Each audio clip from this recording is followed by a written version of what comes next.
Bueno, entonces vamos a hacerlo a dos voces, por eso Campo Elías, te voy a pedir que te hagas a este lado, porque a este lado es que está el manual de pérdida de capacidad laboral y ocupacional, y a este lado va a estar certificación de discapacidad. Lo vamos a hacer a manera de conclusión, es decir, qué significa el uno, qué significa el otro a la par, y sobre eso, cuándo usamos uno, cuándo usamos el otro, y por qué no, cuándo deberíamos usar los dos. ¿En qué casos? Porque van a resultar algunos casos en que necesariamente nos van a demandar utilizar ambos instrumentos. Entonces, Bueno,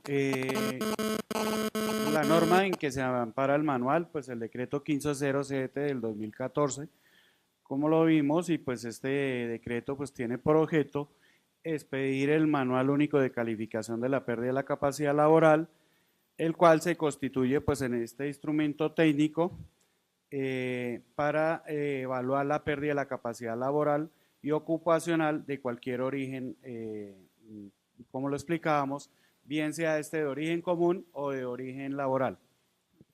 por su parte, la certificación de discapacidad se sustenta en la resolución 583 de 2018. Cuando ustedes van a solicitar la certificación y van a la EPS, por ejemplo, a pedir la cita, dicen, es que necesito la certificación, esa que está reglamentada en la resolución 583 de 2018, que tiene por objeto implementar la certificación y registro de localización y caracterización de personas con discapacidad, y esa resolución, cuando la quieran consultar, está disponible en la página web y tiene además el anexo técnico. Todo eso que yo les conté así rapidito lo tiene muy desarrollado cuando hacemos, ingresamos a ella y buscamos la información allí.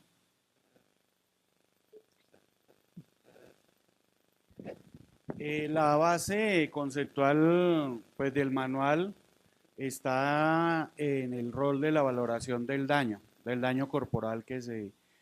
Y como nos lo explicaba la doctora Diana en su exposición, está basada en las guías de la Asociación Médica Americana y en la CIF. La certificación de discapacidad está fundamentada en la CIF, en la Clasificación Internacional del Funcionamiento, la Discapacidad y la Salud, que es la misma clasificación que dio origen al concepto de discapacidad desde la Convención de Naciones Unidas sobre los Derechos de las Personas con Discapacidad. Los responsables de la calificación de la pérdida de la capacidad laboral en primera instancia o primera oportunidad son las EPS, las entidades que asumen el riesgo de invalidez y muerte. Entonces están las administradoras de riesgos laborales, los fondos de pensiones y colpensiones. En primera oportunidad, se llama segunda instancia, pero realmente la primera oportunidad, cuando se controvierte esa calificación, se acude a la Junta Regional de Calificación de Invalidez, y cuando no se está de acuerdo en la calificación de la Junta Regional, se puede apelar ante la Junta Nacional de Calificación de Invalidez. De igual manera, se podría, al no estar al final de todo este proceso administrativo, no estar de acuerdo en la decisión de la Junta Nacional de Calificación de Invalidez, acudir a la justicia ordinaria. En el caso de la certificación de discapacidad no hay instancias, no hay primera, segunda, tercera instancia. La certificación se desarrolla en las EPS a través de la red prestadora de servicios que la EPS, a la que cada persona con discapacidad que necesita el certificado esté afiliado. Entonces ellos lo direccionarán a la institución prestadora de servicios de salud donde podrán desarrollar la valoración. No, aquí es que recuerden que lo que acaba de decir que la Junta, en el caso de la pérdida de capacidad laboral y ocupacional, sí hay instancias. La primera oportunidad, si allí no queda conforme, pues presenta su apelación y pasaría a una segunda instancia, que son las juntas. Si allí no, pasará a una tercera instancia y si no, a la justicia ordinaria, ¿cierto? Pero en el caso de discapacidad, no es que, entonces, si no con la EPS, entonces me voy a otro lugar. No, siempre será a través de la EPS en la red prestadora de servicios. ¿Qué es lo que sí sucede acá? Que yo puedo no haber quedado de acuerdo o conforme con esa valoración y tengo derecho a una segunda opinión. Así como cuando también decimos, yo quisiera que otro médico me diera su concepto. Aquí, yo creo, no estoy de acuerdo y quisiera que otro equipo, porque será en la misma EPS, pero con otro equipo multidisciplinario, diferente al que me valoró la primera vez, que me valora. Pero eso sucede una única vez. O sea, yo puedo no estar conforme y pido una segunda opinión. Profesionales a cargo del certificado de pérdida de capacidad laboral, pues en primera oportunidad el equipo interdisciplinario que está conformado por un médico pues que tenga una experiencia mínima de 1 año en medicina laboral y médico fisiatra o de medicina física o de rehabilitación con mínimo 2 años de experiencia y un tercer profesional que sea un terapeuta ocupacional ¿cuál era el otro que nos mencionó la doctora Diana? Psicólogo, terapeuta ocupacional o fisioterapeuta, pues que tenga, de lógico, formación en áreas afines a la salud ocupacional y mínimo 2 años de experiencia en este ramo. En el caso de la certificación de discapacidad, retomamos, se desarrolla por equipo multidisciplinario, número impar, mínimo pueden ser 3, siempre estará el médico, ¿cierto? Y sumado, entonces serían 3, 5 o 7. El médico más profesionales de cualquiera de las siguientes disciplinas: fisioterapia, terapia ocupacional, fonoaudiología, psicología, enfermería o trabajo social. La configuración del grupo que participe pues dependerá de cada caso. No es lo mismo armar el equipo cuando se trata de un trastorno del espectro autista a cuando se trata de una discapacidad auditiva o a cuando se trata de una discapacidad física. Es decir, habrá unos énfasis desde la formación de esos profesionales.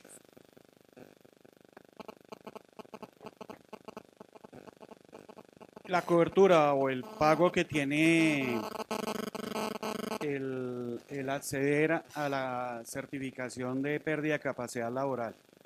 Esto está pues a través de los actores del sistema de seguridad social interesados en la calificación.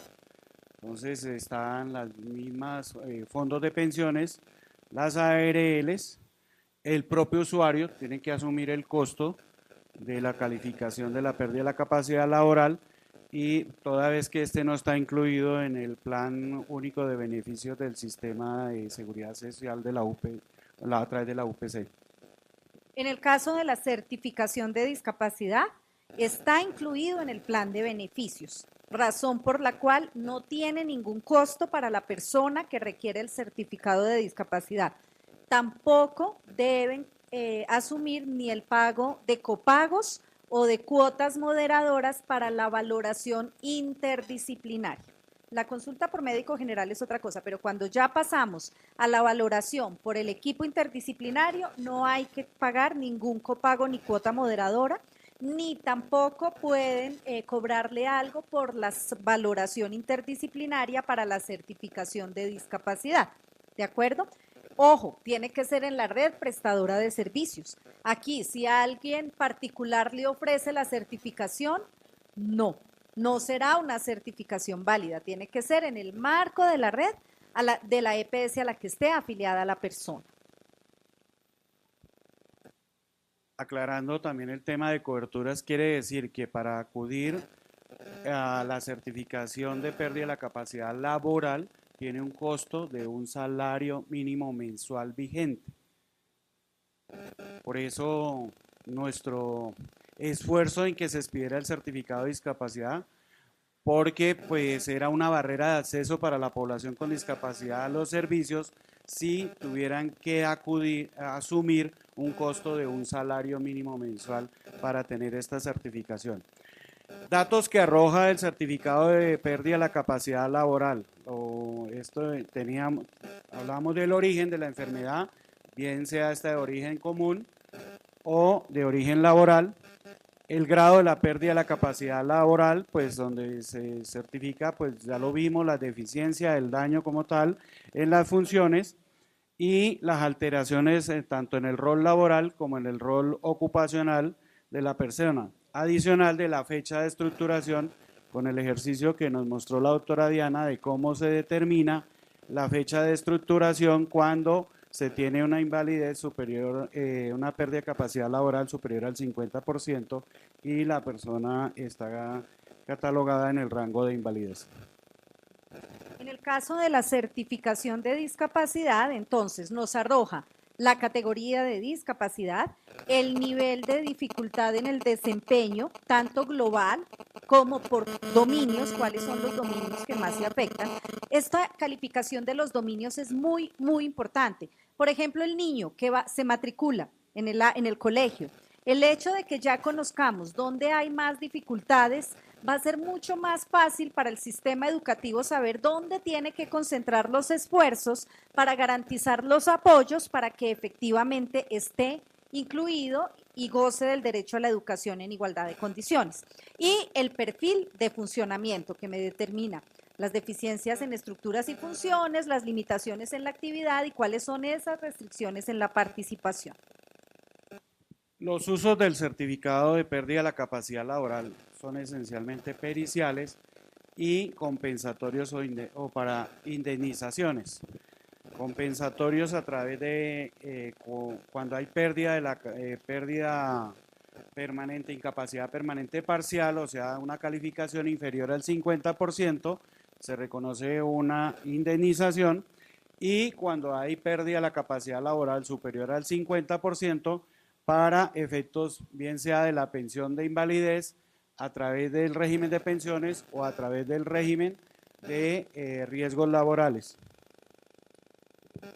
En el caso de la certificación de discapacidad, pues tiene importantes usos. Ustedes saben que ya va muy avanzada la reglamentación de la ley estatutaria 1618, que retoma muchos elementos de lo que del campo de ese camino que empezó a trazar la ley 361 del 97.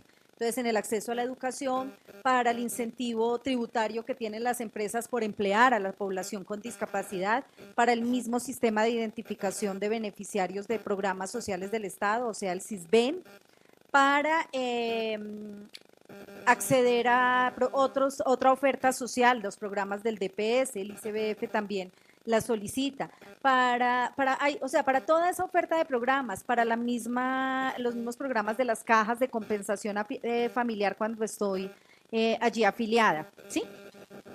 Ahora, hay un elemento que es bien importante señalar, y les decía, puede que una persona, si la persona necesita un certificado de discapacidad, porque es que el empleador necesita demostrarlo para poder obtener el incentivo tributario, no va a hacer, a partir de ahora, ya no va a hacer uso del manual de pérdida de capacidad laboral, va a hacer uso del certificado, la certificación de discapacidad, ¿de acuerdo? Que me pidieron porque es que yo necesito demostrar que mi hijo ya cumplió 25 años, pero él tiene discapacidad para que siga siendo beneficiario en el sistema de salud. Entonces no va a ir a buscar un manual de pérdida de capacidad laboral y ocupacional. Va a través de la certificación de discapacidad.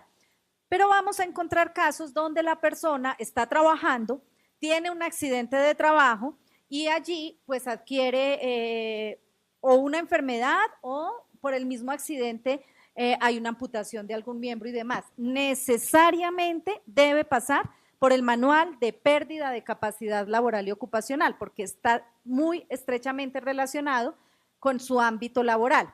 Y él resulta que pasa todo ese proceso, bien sea por el fin indemnizatorio, bien sea por el fin pensional.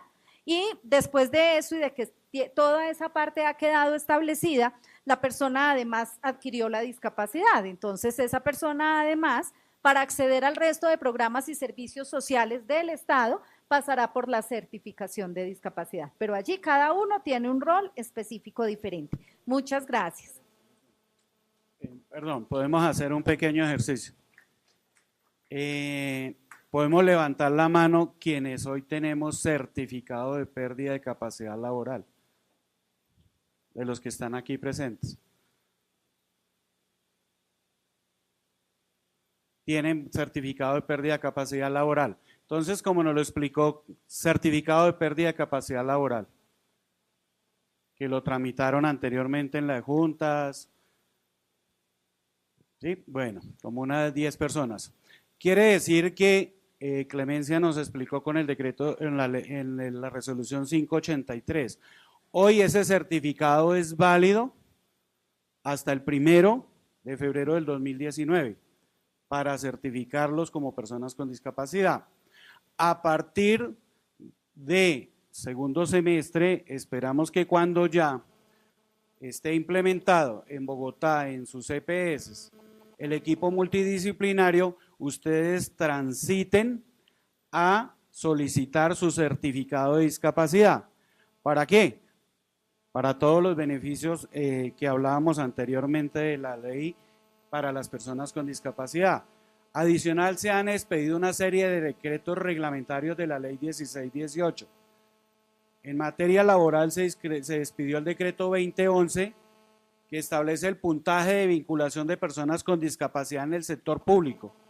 ¿Cómo vamos a certificar a las personas con discapacidad que sean vinculadas en el sector público? A través del certificado expedido por la resolución 583.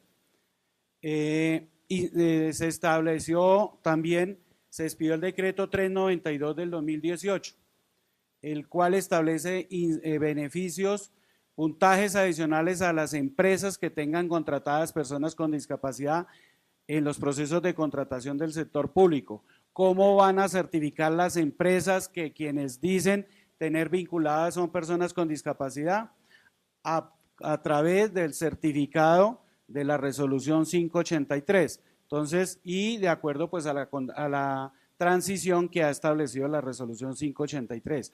Ahora, una persona con discapacidad que esté trabajando, que hoy esté trabajando y sufra un accidente laboral, eso no quiere decir que el certificado de discapacidad que adquiere por la resolución 583 le vaya a servir para demostrar en la Junta o a través de la EPS o a un fondo de pensiones algún tipo de reconocimiento de indemnización. Tiene que pasar por la calificación del certificado de pérdida de capacidad laboral. Ese es el ejercicio de transitar de la una a la otra, bien sea del certificado de pérdida de capacidad laboral, quienes tienen discapacidad, pedir el certificado de discapacidad, o quienes tienen el certificado de discapacidad y a través de un accidente laboral o un accidente de origen común transitan a reclamar algún tipo de indemnización, tienen que ir a hacer el certificado de pérdida de capacidad laboral a través de las EPS y todo el proceso que les explicamos. Muchas gracias. Retomo un punto. Si ustedes hoy o mañana van a la EPS a solicitar la cita, van a solicitar la cita para la certificación de discapacidad, recuerden, es posible que algunos de los prestadores todavía no tengan el equipo multidisciplinario listo. Les darían entonces una certificación transitoria, que es la que la Superintendencia Nacional de Salud a través de una circular pide, mientras tienen la disponibilidad de contar con equipo multidisciplinario. O puede suceder que en la institución donde siempre lo atienden a usted, no lo tenga y le digan, aquí no tenemos el equipo, pero le vamos a dar la autorización para que vaya a otra, donde sí ya está el equipo formado y allí puede darse. A quienes están en territorio, hemos venido formando equipos en territorio, este es un proceso, recuerden que la resolución salió apenas en febrero, razón por la cual estamos de forma progresiva llegando a todos los territorios del país para poder tener equipos formados. Y los profesionales del equipo, no puede ser, el médico fue el que se formó, nosotros no, no. Todos los integrantes del equipo tienen que estar capacitados para poder hacer el proceso.